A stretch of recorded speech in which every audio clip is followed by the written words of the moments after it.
सभी को मेरा नमस्कार। आप देख रहे हैं education Dham.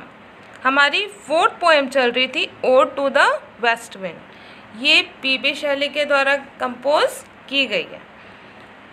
Odd to the West Wind total 5 sections में डिवाइड है। अब इसके स्टार्टिंग के 3 सेक्शंस हम कंप्लीट कर चुके हैं। उनमें पोएट वेस्ट विंड का इफ़ेक्ट बताता है। किसके ऊपर? सेक्शन फर्स्ट में तो इफ़ेक्ट बताता है अर्थ के ऊपर, सेकंड में स्काई के ऊपर और थर्ड में ओशन के ऊपर, कि इन तीनों पे वेस्ट विंड का क्या इफ़ेक्ट होता है। अब जो लास्ट के इसके 2 सेक्शंस हैं 4 और 5, इनमें पोएट वेस्ट विंड से क्या करता है? पर्सनली डायरेक्टली क्या करता है? बोलता है। वो वेस्ट विंड से प्रार्थना करता है। क्या करता है? उनमें प्रार्थना। तो चलिए स्टार्ट करते हैं आज का 4th सेक्शन। अब क्या प्रार्थना करता है देखिए, इसकी फर्स्ट लाइन देखिए, if I were a dead leaf thou mightest bear. अब देखिए ये सेंटेंस इफ़ से स्टार्ट हो रहा है, यानी कंडीशनल। इसमें वो क्या कर रहा है? कल्पना कर रहा है। पोएट क्या कर रहा है? कल्पना कर रहा है। If I were a dead leaf यानी मृत पत्ती। अब यहाँ पे पत्ती मृत नहीं है, यानी सूखी पत्ती, कि यदि मैं सूखी पत्ती होता। दाऊ यहाँ पे किसके लिए आया है? वेस्ट विंड के लिए। माइटेस्ट, यानी माइट क्या होती है? ताकत। माइटेस्ट बियर यानी ले जाना। बियर क्या हो जाएगा यहाँ पे? ले जाना। अब क्या कहता है कि यदि मैं सूखी पत्ती होता तो तुम मुझे क्या करती? अपनी ताकत के साथ उड़ाकर ले जाती। यदि मैं सूखी पत्ती होता तुम मुझे अपनी ताकत के साथ उड़ाकर ले जाती। जैसा हमने सेक्शन फर्स्ट में पढ़ा था कि जब वेस्ट विंड अर्थ के ऊपर बहती है तो क्या करती है? वो जो पेड़ों पे सूखी पत्तियां होती हैं उनको क्या करती है? गिरा देती है या फिर उन्हें उड़ाकर अपने साथ ले जाती है। अब वैसे ही पोएट अपनी कंपैरिजन किससे कर रहा है? अपना कंपैरिजन डेड लीफ के साथ, सूखी पत्ती के साथ वो अपना कंपैरिजन कर रहा है। वो कहता है कि यदि वो एक सूखी पत्ती होता तो वेस्ट विंड उसको क्या करती? अपनी ताकत के साथ उड़ाकर ले जाती। आगे देखिए, if I were a swift cloud to fly with thee. अब किसके साथ कंपेयर कर रहा है वो? अपनी खुद की। स्विफ्ट क्लाउड, तेज बादल। स्विफ्ट क्या होता है? तेज। स्विफ्ट तेज। अब क्या कहता है कि यदि मैं तेज बादल होता तो विद दी टू फ्लाई, तो उड़ता तुम्हारे साथ। अब क्या कह रहा है? Swift cloud. अब यहाँ पे बादल तेज नहीं है, यहाँ पे बादल तेज नहीं है। अब देखिए जैसा हमने सेक्शन सेकंड में पढ़ा था कि जब वेस्ट विंड आसमान में बहती है तो क्या करती है? वो बादलों को क्या करती है? अपने साथ उड़ाकर ले जाती है। अब वैसे ही अगर वो बादल होता, क्या होता? बादल, तो क्या करता? वो वेस्ट विंड के साथ उड़ता, उसे वेस्ट विंड उड़ाकर ले जाती। A wave to pant beneath thy power and share the impulse of thy strength only less free than thou. देखिए अब क्या कहता है? अ वेव, एक लहर। अब किससे तुलना कर रहा है? वो एक लहर के साथ। अब देखिए पैंट क्या होता है वैसे? हाँफना। क्या होता है? हाँफना। अब क्या कहता है इसमें, इस लाइन में देखिए, a wave to pant beneath, कि उसके प्रभाव के नीचे। किसके नीचे? प्रभाव, असर होता है। किसका असर होगा? वेस्ट विंड का। अपने क्या कंपेयर किया खुद को? एक लहर के साथ, कि अगर वो एक लहर होता तो उस पर क्या होता? असर होता। किसका प्रभाव पड़ता? किसका प्रभाव पड़ता? वेस्ट विंड का, उसकी ताकत का। A wave to pant beneath thy power, कि यदि वो एक लहर होता तो उस पर वेस्ट विंड की ताकत का प्रभाव पड़ता। And share the impulse of thy strength, और हिस्सेदार बनता क्या बनता, वो उसकी ताकत का क्या बनता, हिस्सेदार बनता।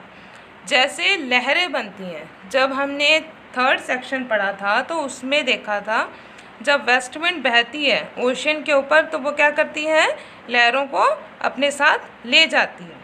अब वैसे ही क्या कर रहा है कि उसकी जब वो लहर होता तो वो किसका हिस्सेदार बन जाता, उसकी ताकत का, उसके प्रभाव में आ जाता उसके ताकत का। आगे देखिए, ओनली लेस फ्री देन दाउ, ओनली लेस फ्री कि तुमसे तो कम आज़ाद होता, तुमसे कम आज़ाद होता, देन दाउ तुमसे कम। अब वो क्या कह रहा है, दाउ किसके लिए आया है, वेस्ट विंड के लिए, कि तुमसे तो मैं कम ही क्या होता, आज़ाद।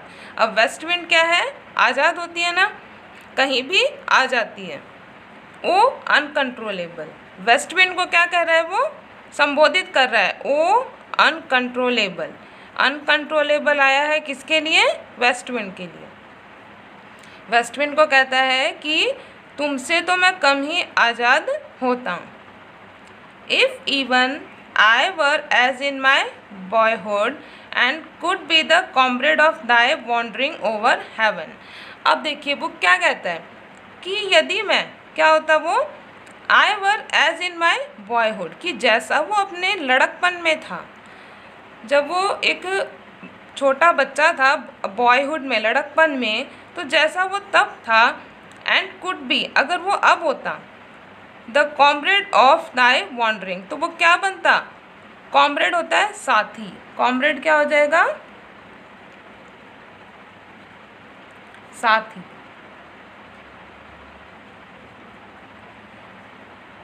If even I were as in boyhood कि अगर वो लड़कपन में होता तो क्या होता, तो वो कुड बी साथी बन जाता, किसका, द कॉमरेड साथी बन जाता, ऑफ दाई वॉन्डरिंग्स। अब वॉन्डरिंग्स होता है वैसे तो घूमना, क्या होता है, भटकना या फिर घूमना। अब वॉन्डरिंग्स यहाँ पे क्या मतलब हो जाएगा, वॉन्डरिंग्स का, वॉन्डरिंग्स यानी यात्राओं में, किसमें, यात्राओं में। अब वेस्ट विंड एक जगह से दूसरी जगह जाती है, यात्राएं करती है, वैसे देखिए, the comrade of Dai wanderings तुम्हारी यात्राओं में वो साथी बनता, कहाँ की, ओवर हेवंस, हेवंस है यहाँ पे आसमान के लिए, किसके लिए आया है, आसमान के लिए, कि वो साथी बन जाता तुम्हारी यात्राओं का, जब वो आसमानों में उड़ती है ना तब। यदि वो अपने बॉयहुड में होता यानी वो अपने लड़कपन में होता तो क्या बन जाता, वो साथी बन जाता, किसका, वेस्ट विंड का, वॉन्डरिंग्स उसकी यात्राओं में, आसमान की यात्राओं में। वेस्ट विंड आसमान में जाती है ना तो क्या बन जाता, उसका साथी बन जाता।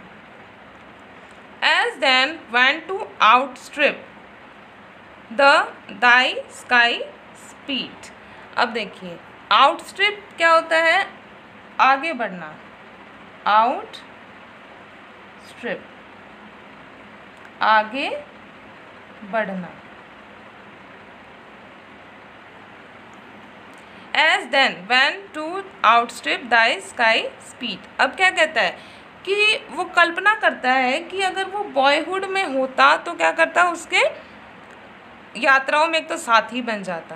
तो पोइट को ये एहसास है कि जब वो अपने उस बॉयहुड लड़कपन में होता तो उससे आगे निकल जाता, किससे, जो वेस्ट विंड की क्या है, स्पीड, वेस्ट विंड की जो स्पीड है, वेस्ट विंड की स्पीड बहुत तेज़ होती है। अब पोइट को विश्वास है कि जब उस टाइम में होता तो क्या होता, वेस्ट विंड की जो स्पीड है उससे भी क्या होता, आगे निकल जाता। अब आगे देखिए, Scar seemed a vision. I would never have striven as thus with thee in prayer in my sore need. अब देखिए वो क्या कहता है पोएट कि पहले वाले लाइन में हमने पढ़ा था कि वो अगर अपने लड़कपन में होता तो वेस्ट विंड की गति से भी क्या होता, आगे निकल जाता। अब देखिए स्कार्स सीम्ड विजन, स्कार्स होता है दुर्लभ, क्या हो जाएगा, दुर्लभ, दुर्लभ, असंभव लगने वाला है ये, कि स्कार्स सीम्ड अ विजन, कि वेस्ट विंड की गति से वो आगे निकल जाता। तो ये जो दृश्य है वेस्ट विंड की गति को मात देना, वेस्ट विंड की क्या है, गति को मात देना, उसके लिए कोई मुश्किल काम, असंभव काम नहीं था। क्या नहीं था उसके लिए, असंभव काम नहीं था, वो आसानी से ये कर लेता अगर वो अपने बॉयहुड में होता। वो वेस्ट विंड की गति को क्या करता, मात दे देता। तब उसकी बहुत ही गति क्या थी, तेज थी, तो उसके लिए ये कोई असंभव कार्य नहीं था, कोई दुर्लभ कार्य नहीं था। आई वुड नेवर हैव स्ट्राइवन, स्ट्राइवन क्या होता है, प्रयास करना, स्ट्राइवन कोशिश करना या प्रयास करना, प्रयास करना। आई वुड नेवर हैव स्ट्राइवन, कि वो कभी क्या नहीं करता, कि वो प्रयास नहीं करता। एज दस विद दी इन प्रेयर, कि वो अपनी प्रार्थनाओं में क्या नहीं करता, वो प्रयास नहीं करता। इन माई सोर नीड, कि अब क्या है, कि वो इस प्रकार की प्रार्थना वो कभी नहीं करता, प्रार्थना करने का प्रयास नहीं करता। पर अब क्या है उसकी स्थिति, उसकी स्थिति कैसी है, सोर, सोर क्या हो जाएगा, पीड़ा, पीड़ा, दुख। अब उसकी स्थिति कैसी है, बहुत ही पीड़ादायक, बहुत ही परेशानी में है, वो तकलीफ़ में है, कि वो उसके लिए प्रार्थना करने का कभी भी प्रयास नहीं करता। इन माय सोर नीड, अब उसकी स्थिति पर कैसी है, बहुत ही दुखदाई, पीड़ादायक स्थिति है।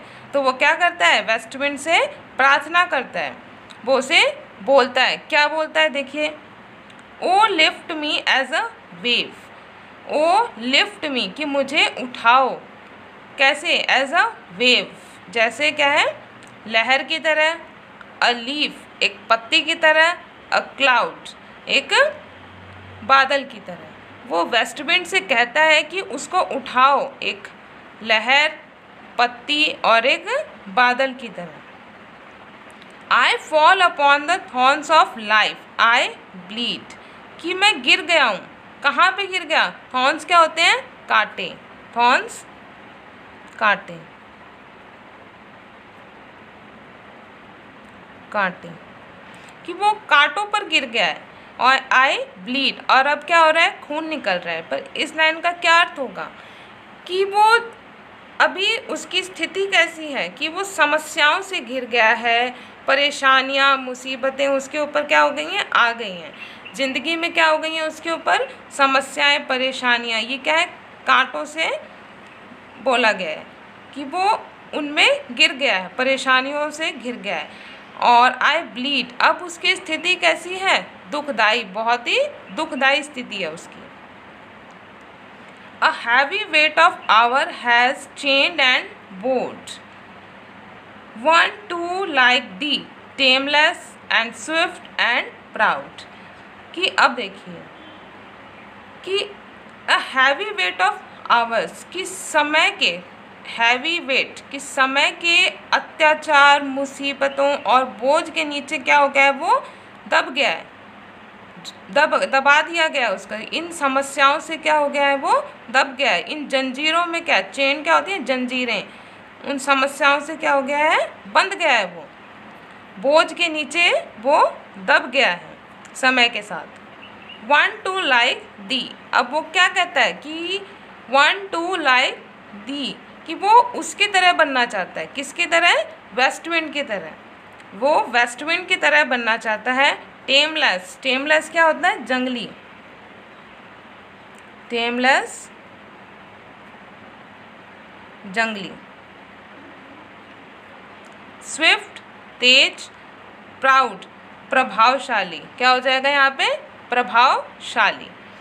अब वो कहता है कि मैं तुम्हारे जैसे जंगली, यानी जिस पर कोई पाबंदी ना हो, आज़ाद हो, कहीं भी आ जा सके, वो वेस्ट विंड की तरह टेमलेस, स्विफ्ट तेज, वेस्ट विंड की गति कैसी होती है, बहुत ही तेज। तेज एंड प्राउड, प्रभावशाली, वेस्ट विंड का क्या होता है, प्रभाव पड़ता है। तो वेस्ट विंड की तरह वो बनना चाहता है, टेमलेस, स्विफ्ट एंड प्राउड। तो वो प्रार्थना कर रहा है। अब ये सेक्शन हमने देखा, इसमें क्या कर रहा है वो, वेस्ट विंड से प्रार्थना कर रहा है कि वेस्ट विंड उसको उठाए। समस्याओं में वो चारों तरफ से घिर गया है, उनके बोझ के नीचे वो दब गया है। अब वो वेस्ट विंड से प्रार्थना कर रहा है कि वेस्ट विंड उसको उठाए, एक बादल की तरह, लहर की तरह और पत्तियों की तरह। अब आज की क्लास में बस इतना ही। नेक्स्ट क्लास में हम इसका 5th सेक्शन कंप्लीट करेंगे। आपको ये क्लास कैसी लगी कमेंट करके ज़रूर बताएं। चैनल को सब्सक्राइब करें, लाइक कीजिए और शेयर कीजिए। मिलते हैं नेक्स्ट क्लास में, तब तक के लिए गुड डे।